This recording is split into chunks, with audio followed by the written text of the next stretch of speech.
وہاں کا بادشاہ تھا سلیمان، اس کا نام تھا، سلیمان اعظم اس کو کہتے ہیں۔ اس کے زمانے کے حالات میں لکھا ہے کہ مسلمانوں کی پوزیشن کا یہ عالم تھا کہ اگر کوئی مسلمان عیسائیوں کے کسی گاؤں میں کسی رات کو مہمان ہوتا تھا تو اس رات کو اس گاؤں کے گرجا گھر میں گھنٹہ نہیں بجتا تھا اس مسلمان کے احترام میں۔ آپ سوچیں کہاں سے گرے ہیں کہاں پہنچے ہیں۔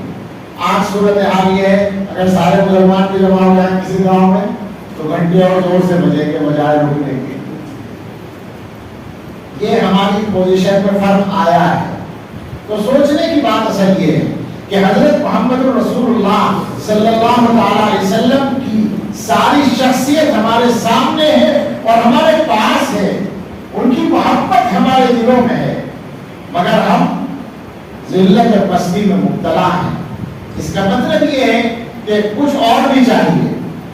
وہ کچھ اور کیا ہے؟ وہ یہ ہے کہ آپ پھر دوبارہ مطالعہ کریں حضور علیہ السلام کا۔ آپ مجھے بتائیں، دنیا میں کوئی آدمی بتائے، سب کا جواب ایک ہی ہوگا، دنیا میں کوئی آدمی ایسا جس کو حضرت محمد صلی اللہ علیہ وسلم کے برابر عزت ملی ہو؟ کوئی نہیں۔ مطالعہ کر لے، آپ تلاش کر کے لے آئے، کوئی ملے تو نہیں ملے گا۔ کوئی ایسا آدمی جس کو حضرت محمد صلی اللہ علیہ وسلم کے برابر محبت ملی ہو؟ میں چونکہ جلدی سے اپنی بات کو سمیٹنے پر مجبور ہوں اس لیے میں اشارہ ہی کر رہا ہوں، ورنہ اس کی مثالیں بھی دی جا سکتی ہیں۔ حضور صلی اللہ علیہ وسلم کے برابر محبت کسی آدمی کو دنیا میں ملی ہو؟ ایک بات یاد کر لیں، صلح حدیبیہ کے موقع پر جو مکے والوں کی طرف سے ایلچی بن کے آئے تھے مذاکرات کے لیے، سہیل ابن عمرو، انہوں نے اپنے لوگوں سے جا کر کیا کہا تھا کہ بھائی عجیب بات ہے، میں دنیا کے ملکوں میں گیا ہوں اور میں نے بادشاہوں کے دربار بھی دیکھے ہیں، بڑا آدمی تھا وہ، بادشاہوں کے درباروں میں جو ان کے لوگ ان کے سامنے عظمت کا اظہار کرتے ہیں، ان کی تعظیم کرتے ہیں، وہ بھی میں نے دیکھا ہے، مگر محمد صلی اللہ علیہ وسلم کے ساتھی جس طرح ان سے محبت کرتے ہیں اس کا کوئی نمونہ میں نے نہیں دیکھا۔ محمد صلی اللہ علیہ وسلم بات کرتے ہیں تو سب کان لگاتے ہیں سننے کے لیے۔ محمد صلی اللہ علیہ وسلم اگر ہاتھ دھوتے ہیں تو ان کے ہاتھوں کا دھلن زمین پر گرنے نہیں دیتے، وہ پانی اپنے ہاتھوں پر لے لیتے ہیں، اپنے بدن پر ڈالتے ہیں۔ ایسی محبت کرنے والا میں نے دنیا میں کسی بھی بڑے آدمی کے ساتھ کوئی نہیں دیکھا۔ تو میں یہ کہہ رہا تھا کہ دنیا میں حضور سے زیادہ محبت کسی کو ملی، حضور سے زیادہ عزت اور عظمت کسی کو ملی، اور حضور سے زیادہ کامیابی کسی کو ملی؟ نہیں ملی نا۔ جب یہ سب نہیں ہوا تو اب سوال یہ ہے کہ حضور علیہ السلام کے سارے نمونے ہمارے پاس ہونے کے باوجود ہم کہاں ہیں؟ ہم یہاں کیوں پڑے ہوئے ہیں؟ اس کا مطلب یہ ہے کہ ہمارے اندر وہ نمونے عملی طور پر نہیں پائے جاتے جو محبت اور عزت دلانے والے ہیں۔ دیکھیے جو حالات ہیں، مجھے بھی معلوم ہے اور آپ کو بھی معلوم ہے، اور یہ بھی معلوم ہے کہ حالات کے پیدا کرنے میں یقیناً دوسرے لوگوں کا بھی دخل ہے، لیکن سوال یہ ہے، میں ذرا اشاروں میں بات کر رہا ہوں، ہندوستان کے حالات ہوں یا دنیا میں کہیں کے بھی حالات ہوں، سوال یہ ہے کہ جو آپ کا خیر ہے، میں دشمن کا لفظ نہیں بول رہا، جو خیر ہے وہ تو خیر ہی ہے نا، وہ آپ کا تو نہیں ہے، وہ آپ کا اپنا تو نہیں ہے، تو آپ کے ساتھ تو وہ غیر والا معاملہ کرے ہی گا۔ اگر کوئی آدمی یہ شکایت کرے کہ صاحب وہ ہماری لڑائی ہو رہی تھی اور دشمن نے ہمیں مارا، تو کیا کہیں گا کہ بھائی لڑائی میں مٹھائی ملے گی کیا؟ پٹائی ہی ملے گی۔ اگر لڑائی ہو رہی تھی تو لڑائی میں تو پٹائی ہوتی ہے، یہ کیا شکایت ہے کہ دشمن نے ہمیں مارا؟ یا یہ کیا اگر دونوں لڑ رہے ہیں، ایک تو یہ کہ کسی کو ظلمن مارے وہ غلط ہے، اس کی گنجائش نہیں ہے کسی بھی مہذب معاشرے میں، قانون کو کوئی ہاتھ میں لے یہ بھی غلط ہے، چاہے وہ مسلمان ہو یا کوئی ہو۔ ہماری تو دعوت ہے اپنے تمام مسلمان بھائیوں کے لیے، ہماری یہ اپیل ہے کہ ملک کے قانون کے ساتھ ہمیں چلنا ہے، ہمارا مذہب اس کی اجازت بھی دیتا ہے، اس کا باعث بھی بناتا ہے۔ تو لڑائی میں مقابلہ ہے، اس مقابلے میں غیروں کی طرف سے ہمارے لیے لڈو نہیں آئیں گے، مٹھائیاں نہیں آئیں گی، ان کو جو کرنا ہے نقصان پہنچانے کے لیے وہ کریں گے۔ مسئلہ یہ کہ ہم کتنے مضبوط ہیں۔ بھائی اگر کہیں ہتھیاروں کی جنگ ہو رہی ہے دو ملکوں کے درمیان، تو جس ملک کے پاس طاقت زیادہ ہوگی وہ جیت جائے گا، صحیح بات ہے۔ تو جو ہار گیا وہ شکایت کرے تو اس سے کہا جائے گا تمہارے ہتھیار اچھے نہیں تھے، تم کمزور تھے، تم ہار گئے۔ مسلمانوں کے ساتھ تو یہ مسئلہ بھی نہیں ہے۔ مسلمانوں کی جو اصل طاقت ہے وہ ہتھیار نہیں ہے، وہ ان کا کردار ہے۔ میں نے ابھی اشارہ کیا کہ مسلمانوں کی حکومتیں کمزور نہیں ہیں کسی بھی اعتبار سے، مگر مجھے بتائیں کہ مسلمانوں کی حکومتیں امریکہ بہادر کے مقابلے میں اس کی مرضی کے خلاف کوئی ایک فیصلہ بھی لینے کی پوزیشن میں ہے؟ نہیں ہے نا۔ اس کا مطلب کیا ہوا کہ اصل طاقت غائب ہے۔ لاٹھی سے کچھ نہیں ہوتا، طاقت سے ہوتا ہے نا۔ ایک بڈھے آدمی کے ہاتھ میں لاٹھی دے دو، وہ کیا کرے گا؟ اس کا سہارا ہی لے گا اور کچھ کر ہی نہیں سکتا۔ اور طاقتور آدمی کے ہاتھ میں لاٹھی ہو تو اس کا صحیح استعمال کر سکتا ہے۔ مسلمان کی جو طاقت ہے وہ اصل ایمان اور کردار کی طاقت ہے۔ اس کے علاوہ ایک پہلو ہے، قرآن میں اور حضور علیہ السلام نے مسلمانوں کو جو چیزیں سکھائی ہیں ان میں ایک انصاف ہے۔ قرآن یہ کہتا ہے دشمن کے ساتھ بھی ناانصافی نہ کرو۔ آپ نے سنا ہوگا نا وہ واقعہ، دہرادون میں بیٹھ کے بیان کرنے میں کوئی حرج نہیں، قاضلے کا واقعہ۔ ایک زمین کا تھا کہ وہ مسلمان کہتے تھے کہ یہ مسجد کی زمین ہے اور ہندو کہتے تھے ہماری زمین ہے، اور جب عدالت میں مقدمہ گیا تو قاضلے کے ایک عالم تھے جو حضرت مولانا مظفر حسین کاندھلوی رحمۃ اللہ علیہ کے والد تھے اور مفتی الہی بخش رحمۃ اللہ علیہ کے بھائی تھے، میں اس وقت وہ نام بھول گیا۔ وہ بالکل ایسی شخصیت تھی کہ سب لوگ ان کو جانتے تھے کہ سچے اور ایماندار آدمی ہیں۔ ہندوؤں نے اپنا گواہ بنا کر مولانا کو پیش کیا، یعنی جج سے انہوں نے ہندوؤں نے کہا کہ اگر آپ فلاں مولوی صاحب سے بیان لے لیں تو ہم بالکل راضی ہیں کہ وہ بیان دے دیں، اور مولوی صاحب نے آ کر عدالت میں بیان دیا کہ زمین ہندوؤں کی ہے۔ کیا نقصان ہو گیا؟ ان ہندوؤں میں سے کچھ نہ کچھ مسلمان ہندو ہو گئے۔ اسلام جیتا، مسلمان ہار گئے مگر اسلام جیت گیا۔ ہمیں نہیں چاہیے کوئی حرام کی جگہ، ہمیں نہیں چاہیے کوئی زبردستی کی جگہ، تو انصاف سکھایا ہے۔ قرآن یہ کہتا ہے دشمن کے ساتھ بھی ناانصافی نہ کرو۔ مجھے بتائیے کیا مسلمان اپنے ہی ساتھ انصاف کرتے ہیں؟ اپنوں کے ساتھ، آپس میں ایک دوسرے کے ساتھ؟ مثلا دو پارٹنر ہیں، 10 سال تک پارٹنر رہے، یہ معاملہ بگڑ گیا، اب اگلے دن جب اس سے آپ پوچھتے ہیں فلاں آدمی کیسا ہے تو دنیا کے سارے عیب اسی کے اندر ہیں۔ کبھی نہیں سنا ہوگا کہ وہ یوں کہہ دے کوئی آدمی کہ ہاں میری تو لڑائی ہو گئی، میرا معاملہ ختم ہو گیا، لیکن ایسا برا بھی نہیں ہے، ٹھیک ہے کیجیے گا۔ ایسا کسی کو کہتے ہوئے آپ نہیں سنیں گے۔ کیا ہے آپ یہ ناانصافی نہیں ہے کہ آپ زیادتی کریں بیان کرنے میں؟ ایک آدمی ظلم کرتا ہے اور ظلم کرنے والا بے شک مجرم ہے، لیکن ظلم کے جواب میں جو مظلوم ہے وہ زیادتی کر بیٹھتا ہے۔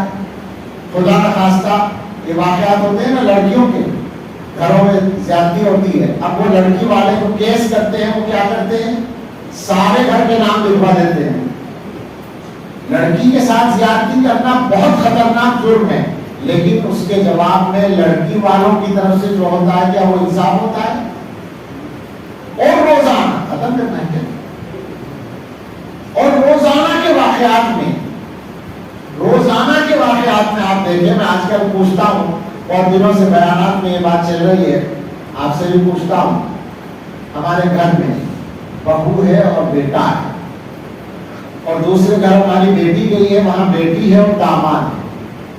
ہماری بہو اور بیٹے میں اختلاف ہوتا ہے، بات میں ہوتا رہتا ہے روزانہ کچھ نہ کچھ۔ ابا جان یا اماں جان سے کے پاس بات آتی ہے تو ہمارا ووٹ کس کے ساتھ رہتا ہے؟ ہمیشہ بیٹے کے ساتھ رہتا ہے، بہو ہمیشہ غلط، بیٹا ہمیشہ صحیح، اور ہم دیندار، ہماری دینداری میں کوئی فرق نہیں آتا، ہم نیک ہیں، ہم نمازی بھی ہیں، ہم مسجدوں میں بھی آ رہے ہیں، ہماری داڑھی بھی ہے اور سفید ہو رہی ہے، ہم تو سب کچھ ٹھیک ہے ہمارا، بس یہ کہ وہ بیٹے کا ساتھ دیتے ہیں ہمیشہ، جہاں بیٹی گئی ہے وہاں ہمیشہ کون صحیح ہے؟ بیٹی صحیح ہے، داماد ہمیشہ غلط ہے۔ اگر ماں باپ کبھی صحیح بات کہتے ہیں کہ بیٹی تمہاری غلطی ہے، داماد ہمارا صحیح کہہ رہا ہے، تو گھر بسا رہے گا یا نہیں؟ کون بگاڑتا ہے گھر کو؟ ناانصافی۔ میں اس پر توجہ دلانا چاہتا ہوں کہ ہم روزمرہ کے معاملات میں انصاف نہیں کرتے۔ کیا ایسا ہو سکتا ہے کہ ایک آدمی ہمیشہ صحیح ہو اور ایک آدمی ہمیشہ غلط ہو؟ یہ کیسے ہو سکتا ہے؟ اچھا پھر الٹا یہ ہے کہ جو ہمارے یہاں بہو ہے وہ دوسرے کی بیٹی ہے، وہ یہ سمجھتا ہے کہ یہاں بیٹی صحیح ہے داماد غلط ہے۔ دونوں طرف سے تو یہی ہو رہا ہے نا، آوے کا آوا خراب ہے۔ مجھے بتائیے یہ بات 99% سے زیادہ گھروں میں ہے یا نہیں؟ ہزاروں گھروں میں کوئی ایک گھر بچا ہوا ہوگا اس مزاج سے، ورنہ عام ہے یہ بات۔ کیا مطلب ہے؟ زندگی اجیرت بنا رکھی ہے تم نے، اپنی بھی اور دوسروں کی بھی۔ انصاف کا مزاج بنا لو، مزے کرو گے، زندگی میں سکون آ جائے گا۔ پڑوسیوں کے ساتھ، بھائیوں کے ساتھ باپ کا انتقال ہوتا ہے، ایک بھائی طاقتور ہے وہ زیادہ لے لیتا ہے، بھائیوں کو دبا دیتا ہے، سگے بھائیوں کے ساتھ ظلم، اور اس سے بڑھ کر اولاد میں انصاف نہیں کرتے بہت سے مسلمان۔ میں جانتا ہوں ایسے لوگوں کو، آپ بھی جانتے ہوں گے کہ کچھ لوگ ایسے ہوتے ہیں کہ دو بیٹے ہیں، ایک بیٹے کی کمائی زیادہ ہے ایک کی کم ہے، دونوں میں اختلاف ہوتا ہے، ابا جان کس کا ساتھ دیتے ہیں؟ پیسے والے کرتے ہیں۔ کیا مطلب ہے اس کا؟ یعنی یہ مسلمان جو اولاد میں انصاف نہیں کر سکتے وہ عام لوگوں میں کیا انصاف کریں گے؟ اور پھر سوال یہ ہے کہ جن لوگوں کے اندر اتنا انصاف کرنے کی بھی عادت اور صلاحیت نہیں ہے، ان کے ہاتھ میں حکومت دی جائے گی؟ یہ تو ناکہ بند کر دیں گے مخلوق کا، ان کے ہاتھ میں حکومت کیسے آئے گی؟ ایسا نہیں کہ خامخواہ ہمارے ہاتھ سے چلی گئی، ہمارے اندر سے وہ صلاحیت پہلے گئی، تبھی تو اللہ تعالیٰ نے لیا۔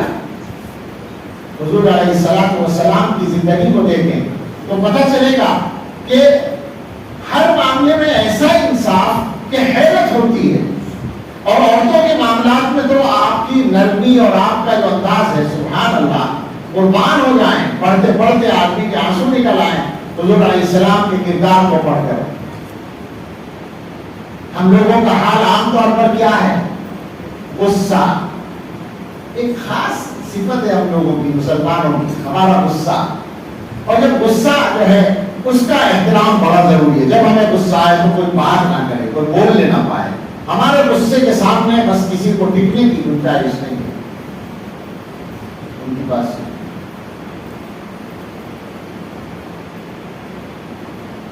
ہمارے غصے کے سامنے کوئی نہ ٹکے، ہمارا غصہ بڑی چیز ہے۔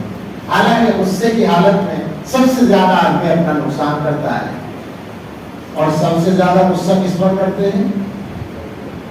گھر والوں، بیوی بچوں کو، وہی سب سے زیادہ ہاتھ میں لگے ہوئے ہیں، اور وہی کمزور بھی ہمارے سامنے، ان پہ ہماری خاصابی چلتی ہے کیونکہ ہم گھر کے ذمہ دار ہیں۔ اپنے افسر پر غصہ کر کے دکھا دیں، جس کمپنی میں ملازم ہو اس کے باس پر غصہ کر کے دکھا دیں تو پتہ چلے گا کہ کتنا کیسا ہے آپ کا غصہ۔ گھر والوں کے ساتھ ہوتا ہے، گھر والے بیچارے خاموش ہیں، مجبور ہیں برداشت کرنے پر۔ حضرت محمد رسول اللہ صلی اللہ علیہ وسلم کا کردار دیکھیں آپ۔ حضور علیہ السلام والسلام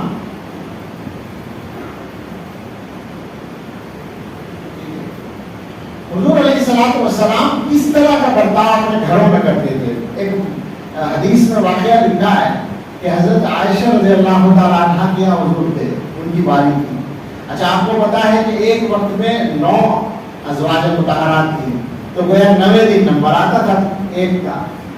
شوہر کو بیوی خود اپنے ہاتھ سے کھانا کھلانا چاہتی ہے پکا کر کے، بھائی میں کھلاؤں، ہم جیسے بیوقوف شوہروں کو کھلانا چاہتی ہے، اور وہاں تو حضور جیسا شوہر تھا، اور نمبر آ رہا ہے 9 دن میں، ہم تو ہر دن وہی رکھے ہوئے ہیں۔ آپ سمجھے نا بات؟ ہم تو روزانہ دستیاب ہیں، پھر بھی بیوی کا شوق ہوتا ہے کہ اپنے شوہر کو کھانا کھلائے. وہاں 9 دن کے بعد نمبر آتا تھا. اب یہ ہوا کہ حضور ہے اور حضرت عائشہ کے پاس رضی اللہ عنہا دوسری ایک زوجہ مطہرہ نے کھانا بھیج دیا، ایک برتن میں کچھ کھانا بھیج دیا، کچھ پکایا ہوگا. بیچاری نے سوچا ہوگا کہ ہر گھر میں ہر دن تو پکتا نہیں ہے، پتہ نہیں وہاں پکا ہوگا یا نہیں پکا ہوگا، اس لیے بھیج دیا.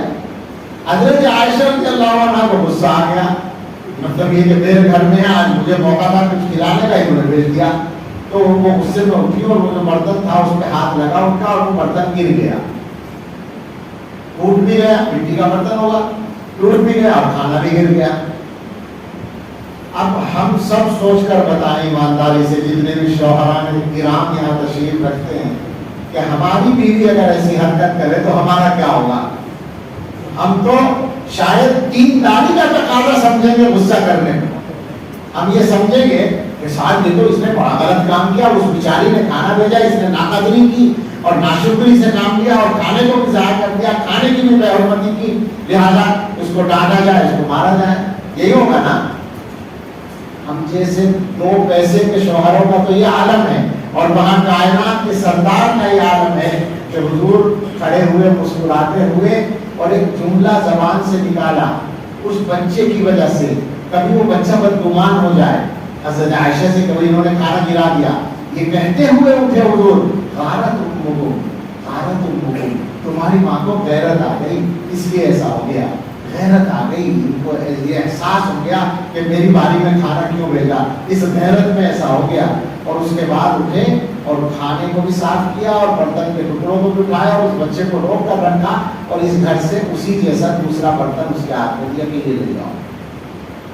اور حضرت عائشہ کو کچھ نہیں کہا، حضرت عائشہ رضی اللہ عنہا کچھ نہیں کہا. کیا خیال؟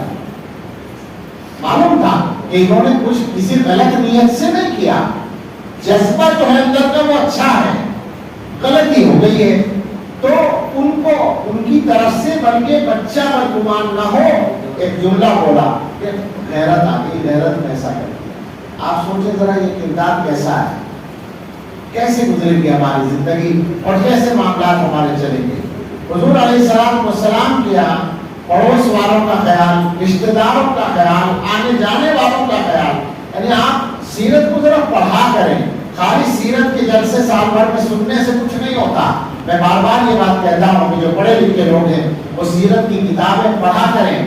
اگر روزانہ 1 پیج بھی پڑھ لیں گے تو سال میں 360 تو ہو جائیں گے، ایک کتاب تو ہو جائے گی. 50 سال عمر ہو گئی، ایک کتاب نہیں پڑھی، ہر سال ایک کتاب ہو جائے گی کم سے کم. تو گھروں کے اندر کچھ تبدیلی آئے گی، پتہ چلے گا کہ صحیح کردار کیا ہوتا ہے. یاد رکھیے جب ہمارے اندر عملی طور پر یہ کردار آ جائے گا، اس زمانے میں سب سے زیادہ جس چیز کی ضرورت ہے، دنیا کے حالات کوئی مسئلہ نہیں ہے مسلمانوں کے لیے، صاف سن لیں، نہ ہندوستان کے نہ کہیں کے، بالکل صفائی سے یہ بات ہے. ہندوستان کے اندر کچھ حالات پیدا کیے جا رہے ہیں، گھبرانے کی کوئی ضرورت نہیں ہے، گھبرانے کی کوئی ضرورت نہیں ہے. اس لیے کیا کر لے گا کوئی؟ اللہ کی مرضی سے ہٹ کر کوئی کچھ نہیں بگاڑ سکتا. اور ہم یہاں کے ہیں، ہمیں کہیں جانا بھی نہیں ہے، یہیں رہیں گے، جیسی گزرے بھی رہیں گے، کوئی مسئلہ نہیں ہے. اور میں نے یہ بات بعض مواقع پر کہی ہے، پھر کہتا ہوں کہ ہندوستان کے مسلمان کوئی لقمہ تر نہیں ہے کہ گاجر مولی کی طرح کوئی ختم کر دے گا ان کو، ایسی بات نہیں ہے. یہ ہندوستان کے جو مسلمان ہیں یہ ہندوستان کی طاقت اور ہندوستان کا حسن ہے. اور پوچھو ان سے جو حکومت پہ بیٹھے ہیں، ان سے پوچھو کہ مسلمان ہندوستان کے لیے کیا کرتا ہے. ڈی جی پی کا کتنا بڑا حصہ مسلمانوں سے ملتا ہے ہندوستان کو، جا کے پوچھو نا وزیر مالیات سے، وزیر خزانہ سے، تو پتہ چلے گا کہ ہندوستان کا مسلمان یہ گئے گزرے زمانے میں یہ غریب مسلمان بھی ہندوستان کو پیسہ کتنا دیتا ہے، یہ وہ بتائیں گے تو پتہ چلے گا، ان کو معلوم ہے. مسلمان ہندوستان میں کمزور نہیں ہے، اس لیے ڈرنے اور گھبرانے کا مسئلہ نہیں ہے، مسئلہ ہے کردار کو صحیح کرنے کا. دیکھیے صاف بات ہے، آپ کو اگر یہ یقین ہے کہ آپ کا مذہب سچا اور اچھا ہے تو وہ مذہب آپ کی زندگی سے بھی تو نظر آنا چاہیے نا. آپ کو دیکھ کر آدمی یہ جانے کہ ہاں جس مذہب کو یہ ماننے والا ہے وہ مذہب اچھا ہی ہوگا. عبداللہ ابن مبارک بڑا نام ہے اس امت کا، محدث ہیں، دوسری صدی کے۔ ان کے پڑوس میں ایک آدمی اپنا مکان بیچنے لگا، خریدار کو دکھایا، اس نے پوچھا کیا لوگے؟ کہنے لگے 2 لاکھ درہم۔ اس نے کہا یہ اس علاقے میں ایسی حیثیت کا جو مکان ہے اس کی قیمت تو 1 لاکھ درہم ہے، 2 لاکھ تو نہیں ہے، تم بالکل ڈبل مانگ رہے ہو، یہ کیا بات ہے؟ اس نے کہا مکان کی قیمت تو 1 ہی لاکھ ہے، بات صحیح ہے تمہاری، مگر یہ جو عبداللہ ابن مبارک کا پڑوس ہے 1 لاکھ اس کی قیمت لے رہا ہے، اتنا اچھا پڑوسی ہے کہ 1 لاکھ اس کے پڑوس کی قیمت ہے۔ اب عبداللہ ابن مبارک کو پتہ چل گیا کہ وہ آدمی مکان بیچ رہا ہے، تو انہوں نے اس کو بلایا، کیوں بیچ رہے ہو؟ اس نے کہا جی قرضہ ہو گیا، قرض ادا کرنے کا کوئی راستہ نہیں تو مکان بیچ رہا ہوں۔ انہوں نے کہا نہیں، بیچنے کی ضرورت نہیں، ہم ادا کرتے ہیں۔ وہ 1 لاکھ کے بدلے وہ مل گیا، اور اس کو جو کہہ رہا تھا پڑوس کی قیمت 1 لاکھ ہے، اس کا قرض ادا کر دیا۔ کردار ہوتا ہے اصل۔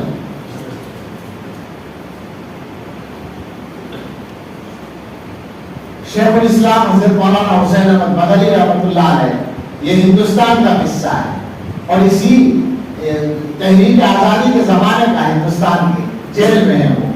سہارنپور کے ایک ہندو لیڈر پنڈت سیتا رام جیل میں ساتھ گئے، 2-4 دن کے بعد جیلر سے کہہ کے چپکے سے دوسری بیرک میں چلے گئے، شفٹ ہو گئے۔ حضرت کو پتہ بھی نہیں، وہ چلے گئے، دیکھا ان کا بستر غائب ہے، تو پوچھا بھائی پنڈت جی کہاں گئے؟ پتہ چلا کہ وہ جیلر سے بات کر کے شفٹ ہو گئے۔ پوچھا کہاں ہے؟ اس بیرک میں۔ تو حضرت وہاں پہنچے، حضرت مولانا مدنی رحمۃ اللہ علیہ وہاں پہنچے اور پنڈت جی سے جا کے کہا کہ کیا بات، آپ کو میرے ساتھ کچھ تکلیف پہنچی شاید تو آپ وہاں سے آ گئے؟ وہ ہنسے اور کہنے لگے تکلیف نہیں پہنچی، آپ کے ساتھ 2-4 دن رہ کے یہ اندازہ ہو گیا کہ اگر 2-4 دن اور رہنا پڑا تو مسلمان بھی ہونا پڑے گا۔ آپ کا کردار ایسا ہے کہ اگر 2-4 دن آپ کے ساتھ اور رہنا ہو گیا تو مسلمان ہی ہونا پڑے گا۔ یہ کردار زندہ کرنا پڑے گا مسلمانوں کو۔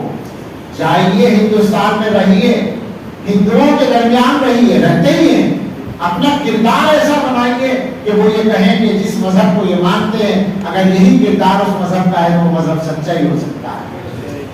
یہ کردار زندہ کرنے کی ضرورت ہے۔ ہمارے سیرت کے جلسوں سے اگر یہ کردار زندہ کرنے میں کچھ مدد مل جائے تو ہم سمجھیں گے کہ ہماری بات کامیاب ہے، ہمارا جلسہ کامیاب ہے، ہماری محنت کامیاب ہے۔ اللہ تعالیٰ ہم سب کو توفیق دے صحیح بات کو سمجھنے کی بھی اور اپنے آپ کو بدلنے کی۔ یاد رکھیے اپنے آپ کو بدلے بغیر بات نہیں بنے گی۔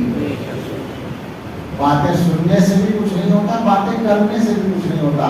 میں کہا کرتا ہوں کہ ہم سب بہت اچھی باتیں کرنا بھی جانتے ہیں۔ یہ جتنا مجمع بیٹھا ہے ایک بھی آدمی ایسا نہیں ہے جو بڑھیا باتیں نہ کر سکے، میں دعویٰ کرتا ہوں۔ آپ بات کر کے دیکھ لیجیے کسی سے بھی، ان پڑھ آدمی کو ڈالیے ان میں سے اور اس سے بات کر کے دیکھ لیجیے، 5 منٹ میں آپ کو چپ کر دے گا اور ثابت کر دے گا کہ اس سے اچھا تو آدمی نہیں ہے۔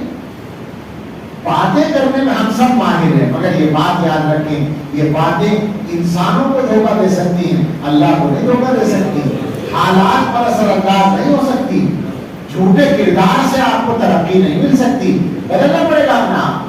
مصیبت یہ ہے کہ جب بات کی جاتی ہے تو ہر آدمی یہ سوچتا ہے کہ مجھ سے نہیں کہا جا رہا، میں تو ٹھیک ہوں، یہ جو مجمع بیٹھا ہے اس کو کہا جا رہا ہے۔ یہ ذہن بدل دیجیے، ہر آدمی یہ سوچ کر چلے اور اٹھے کہ مجھ سے کہا گیا ہے، مجھے اپنے آپ کو بدلنا ہے۔ اللہ ہمیں توفیق عطا فرمائے، آمین۔